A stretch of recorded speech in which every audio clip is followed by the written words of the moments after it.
আসসালামু আলাইকুম, কেমন আছেন আপনারা? একটা নিউ ব্লগ শুরু করলাম আর রান্নাঘর থেকে ব্লগটা শুরু করলাম। আজকে হলো জানেন সবাই, মোটামুটি যারা ভিডিও দেখছেন, আমাদের মা হচ্ছে আমার বাসায় আছে। কালকে রাতের বেলা চলে আসছে, আমি খোঁজাখুঁজি করে আসছি। তো মা হচ্ছে হারাই গেছিল অ্যাকচুয়ালি গতকালকে রাতের বেলা। তো হারাই যাওয়ার পরে মানে কোথায় গেছে সে নিজেও জানে না। পরে আমার ফোন দিছে, ফোন দেওয়া বলতেছে যে আমি যেন কই আসছি, মনে হয় এটা কোন জায়গা, বেড়িবান্ধের উপরে আমার একটা আয়া নিবা। তো তার হচ্ছে সেন্স কাজ করতেছিল না যে সে কোথায় আছে, কই গেছে, কেন গেছে, কি করতে গেছে। তারপর যখন আমি গেলাম মার কাছে, অনেক ছোটাছুটির করে গেছি, প্রায় 2টা বাজে তখন ছোটাছুটি করে গেছি। যাওয়ার পরে এখন যখন আমি তার সাথে কথা বলছি, বলতেছে সে আমাকে চিনে না। হ্যাঁ, তো এরকম একটা বিষয় হয়েছে যে সে আমাকে চিনতেছে না, আমি কে। আমি বলতেছি চলো, সে আমার সাথে আসবে না। আমি বলতেছি আমি আমি তোমার সাথে কই যাবো, আমি তো তোমার চিনি না, এই সে তুমি আমার কই নিয়ে যাবা। এই ধরনের অনেক কথাবার্তা হয়েছে। তারপর হচ্ছে তারা আমি বোঝাইলাম যে তুমি আমাকে একটু আগে ফোন দিছিলা, আমি তোমার মেয়ে হই। তো পরে হচ্ছে সে আসতে রাজি হয়। তারপরে তার আমি রিক্সা উঠাই উঠাই অনেকখানি ঘুরাই। সে বলতেছে তার ভালো লাগতেছে না বাসায়, মার বাসার মধ্যে মাথা ঘুরাইতেছে, মানে অনেক ধরনের সিমটমস কাজ করতেছে। পরে হচ্ছে তারে নিয়ে রিক্সা দিয়ে অনেকক্ষণ ঘুরলাম।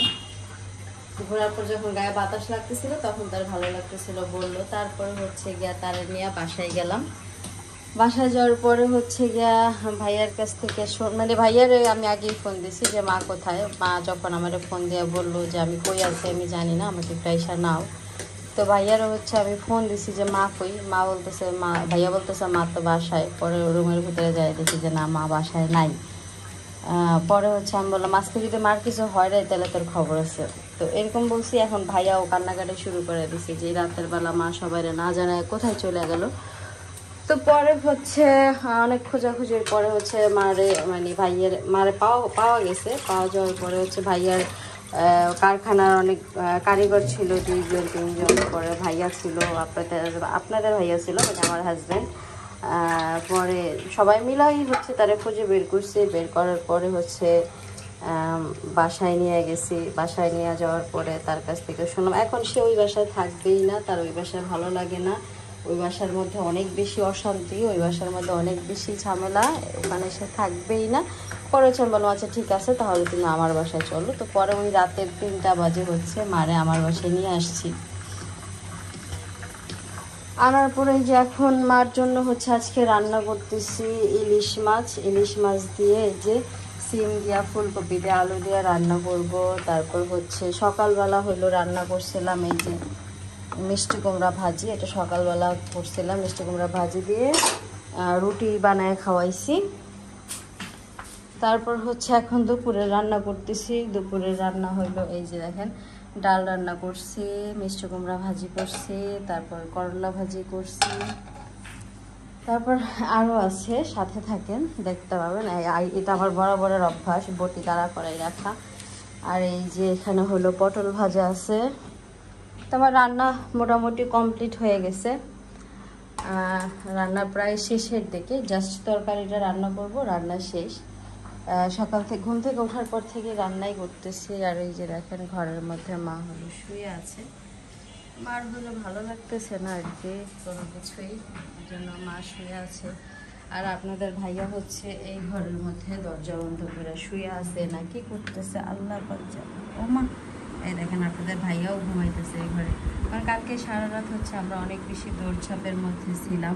সেই বাসা থেকে 1টা বাজে বের হয়েছি, তারপর 3টা বাজে মার বাসায় গেছি, ওইখান থেকে হচ্ছে গিয়ে আবার আমাদের বাসায় আসছে। সব কিছু মিলে একটা ঝড়ঝাপটার মধ্যে দিয়ে গেছে, যার জন্য হচ্ছে গিয়ে সবাই ক্লান্ত। আর মেয়ে মানুষ একটু ক্লান্ত কমই থাকে, কারণ মেয়ে মানুষের অনেক কাজ থাকে, সেই জন্য মেয়ে মানুষ ক্লান্ত হইলেও কিছু বলার থাকে না। আচ্ছা, এখানে হচ্ছে করলা ভাজিগুলো হচ্ছে পুইরা গেছি। হ্যাঁ, নিচের কতটুকু ছিল, পরে ওইটাকে আমি হচ্ছে বাইসা উঠায় রাখছিলাম যে ফালাই দিব এই জন্য। তো এটা হচ্ছে ফালাই দিলাম। আর এখন হচ্ছে আমি মাছ রান্না করার জন্য পেঁয়াজ, কাঁচামরিচ আছে, জিরা, এই 3টা হচ্ছে বাইটা নিব। দেন আমার কাজ মোটামুটি শেষ হয়ে যাবে, জাস্ট রান্না করব। তো সবাই সাথেই থাকেন, দেখার জন্য পাশে থাকেন। তো এই তো আমার রান্না বান্না দেখেন কমপ্লিট। আজকে কত কিছু রান্না করছি। এইটার মধ্যে এই যে আমার শাশুড়ি হচ্ছে বিরিয়ানি দিয়ে গেছে, আমার শাশুড়ি বিরিয়ানি রান্না করছিল। এটার মধ্যে আছে ইলিশ মাছের মাথাটা ভাজা, আর হচ্ছে কাঁচকলার ভর্তা আর লেবু। এটা হচ্ছে মার জন্য, মার পেটে সমস্যা, তাই এই যে এটা হচ্ছে পটল ভাজা, এটাও মার জন্য। ডাল, এটাও মার জন্য। সব কিছু আজকে মার জন্য রান্না করছি। করলা ভাজি এখানে, সেটাও মার জন্য। মিষ্টি কুমড়া সকালবেলার, এটার দেখানোর কিছু নাই। আর এইখানে আছে হচ্ছে এই দেখো গরম গরম এই যে ইলিশ মাছ, ইলিশ মাছ ভাত। ইলিশ মাছ রান্না করছি হচ্ছে সিম, ফুলকপি আর হচ্ছে আলু, এই তিনটা দিয়ে হচ্ছে ইলিশ মাছ রান্না করছি। তো আমার রান্নাবান্না শেষ, এখন হচ্ছে আমার রান্নাঘরটা গোছানোর পালা। আজকে রান্নাঘরটা গোছাইতে হবে সুন্দর করে। 2 দিন হয়ে গেছে রান্নাঘর গোছানো হয় না, কারণ আমি হচ্ছে যখনই কাজ করি প্রতিদিনের রান্নাঘর প্রতিদিন ক্লিন করে রাখি, তাহলে আর আমারও তো ঝামেলা হয় না। বাট গত 2 দিন ধরে এটা করা হয়নি, তো আজকে হচ্ছে এটা পুরোটা ক্লিন করব। তো এই তো দেখেন আমার রান্নাঘর পুরো কমপ্লিট, মানে গোছানো শেষ হয়ে গেছে। এখন হলো জাস্ট খাওয়া দাওয়া করবো আমরা। আর খাওয়া দাওয়ার জন্য এই যে সবকিছু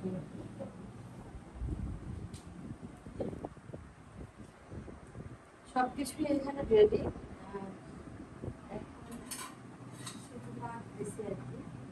আমার মার জন্য এই যে কলা করতে চাই, এটা স্পেশালি মার জন্য।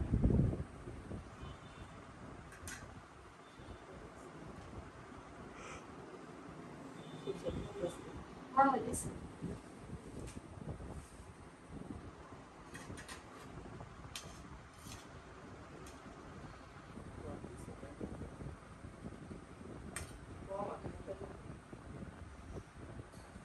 হয়তো লাগলে আবার দেওয়া যাবে।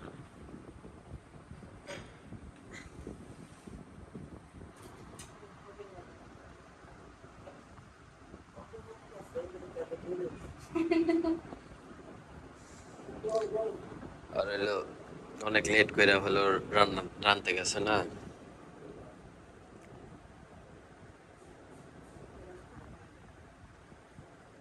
খাই দেবো না, লবণ তো নেওয়া লাগবে।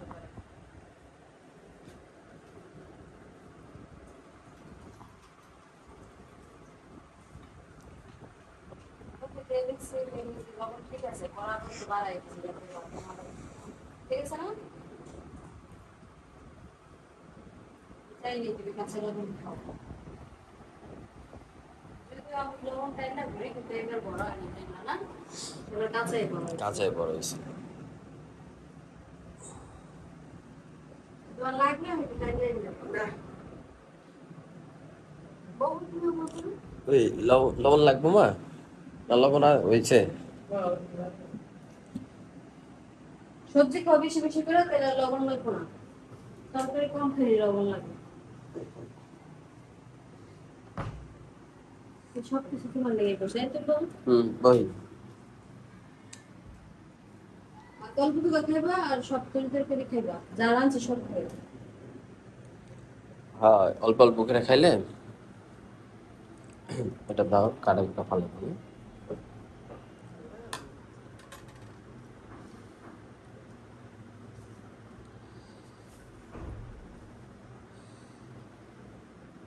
অসুস্থতায় মুখের স্বাদ গেছে গা, এই কারণে মুখের আর অতিরিক্ত স্বাদ। ওষুধ খাইতেছে তো, ওষুধে আরো বেশি মুখের মজা গেছে।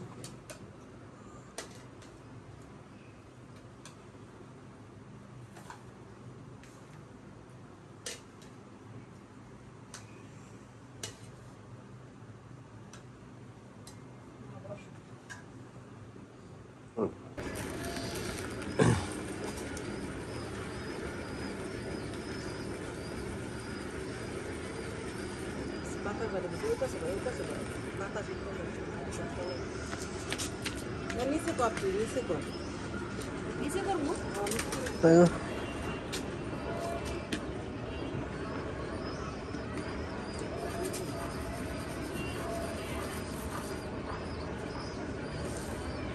আবে তো রাপুরে দিয়েছি সাইল নিতে লাগায়।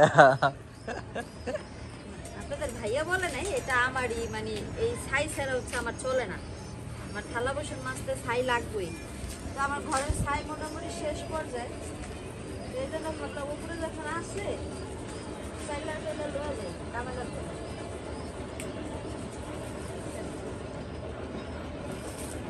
এবার শীতে কইলাম আমরা বারবিকিউ এই জায়গায় করতে পারি, বুঝছো শারমিন? নাহার ভাবির একদিন কইবা আয়া পড়তে, আর আমি অন্ধে মনে করো যে রিফাতকে কয়ে রাখুক না।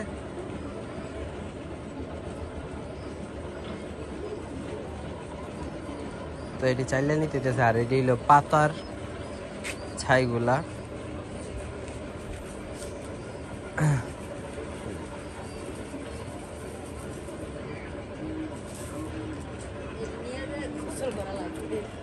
হ্যাঁ, গোসল করা লাগবো।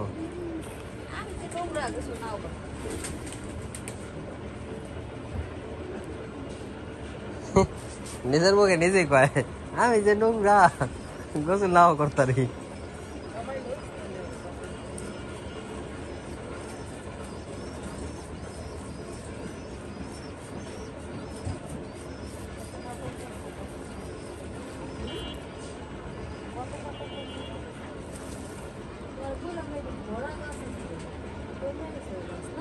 গাছ কমছে, বড় এই গাছটা দেওয়া নাই হয়ে গেছে গা। ওই পাশে গ্যান্ডারি গাছ ছিল, বাঁশ গাছ ছিল, সেই গাছ ছিল, মেহেন্দি গাছ একটা ছিল, কতগুলো আমার মেহেন্দি গাছটা দিল।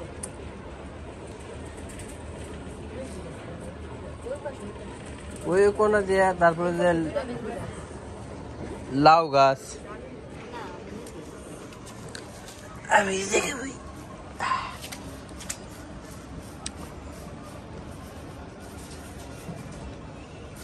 এটা দিয়ে তোমার কি বুঝাইলাম জানো? কি তোমার বউ 10,000 কাপড় করতে পারে। এই চাইল্লা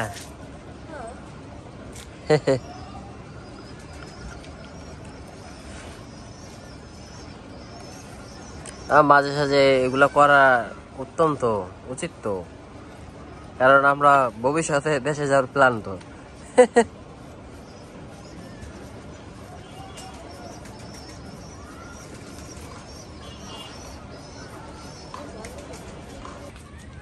এতক্ষণ ছাই নিছে, এখন কইতেছে হাত দুমু। কইলাম তাহলে কলটা ছাইরা দাও। কেমনে এটা কলটা কোন দিকে, এটা তুমি ধরো। হ্যাঁ, আমি যা ছাড়ি।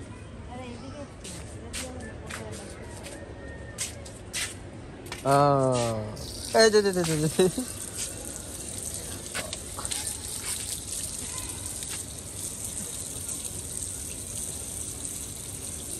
বুদ্ধি, অনেক ভালো বুদ্ধি।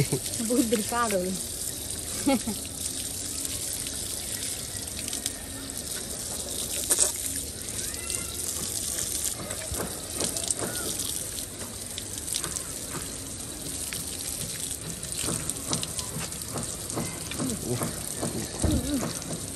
ওই দেন, দেখছেন যে আপনাদের আপুর কাম খাই